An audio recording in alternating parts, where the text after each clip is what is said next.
வணக்கம் மக்களே, இன்னைக்கு நம்ம அரசியல் அலப்பறையை தான் பார்க்க போறோம். நம்ம அமைச்சர் டிஆர்பி ராஜா வந்து பாமக தலைவர் அன்புமணிக்கு குடும்ப பிரச்சனையை பார்க்கவே நேரமில்லை அப்படின்னு விமர்சிக்க, இப்ப பாமகவை சேர்ந்த வழக்கறிஞர் பாலு இங்க பாருங்க, தனிப்பட்ட குடும்ப விஷயத்தை பத்தி பேசுற வேலையெல்லாம் வேண்டாம், திமுகவில் உள்ளதை பத்தி நாங்க பேசினா வேற மாதிரி ஆயிரும்.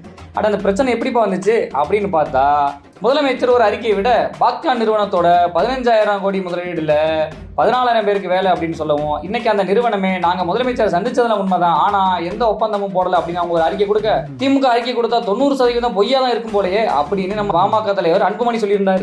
இதை விமர்சிச்சு தான் டிஆர்பி ராஜா பேச, இப்ப இந்த பிரச்சனை சோசியல் மீடியாவில் கொலாயடி சண்டையா மாறி இருக்கு. எதிர்கட்சி தலைவர் எடப்பாடி பழனிசாமி சட்டப்பேரவையில காரசாரமா கேள்வி எழுப்பிட்டு வெளிநடப்பு பண்ணிட்டாரு. அதுதான் இன்னைக்கு வந்து பேசு பொருளா இருக்கு. அப்பாடா, ஒரு வழியா நம்ம தலைவரை பார்த்தாச்சுப்பா அப்படின்னு புஷி ஆனந்த பார்த்ததும் இன்னைக்கு அவருடைய தொண்டர்கள்லாம் உற்சாகமாயிட்டாங்கப்பா.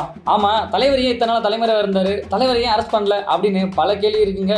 தலைவருக்கு பெயில் கிடைச்சிருச்சா அப்படி கூட கேட்கறாங்களா. ஆனா ஏன் தலைமறைவா இருந்தாருன்னு தலைவருக்கு மட்டும்தான் தெரியும். தமிழகம் தலை நிமிர தமிழனின் பயணம் அப்படின்னு பிஜேபியோட தலைவர் நயினார் நாகேந்திரன் கிளம்பியிருக்காரு. அவரு தமிழகம் முழுவதும் பிரச்சாரத்தை தொடங்கி இருக்கிற நிலையில அவர் ஒரு வண்டி எடுத்துக்கிட்டு ஊர் ஊரா போக போறாரு. முத கூட்டத்திலேயே தன்னுடைய முன்னாள் தலைவர்களை இருந்த கட்சியை மறக்காம இருக்காருப்பா. எம்ஜிஆர் அவர்களையும் ஜெயலலிதா அவர்களையும் பிளெக்ஸ்ல போட்டு இம்ப்ரெஸ் பண்ணியிருக்காரு.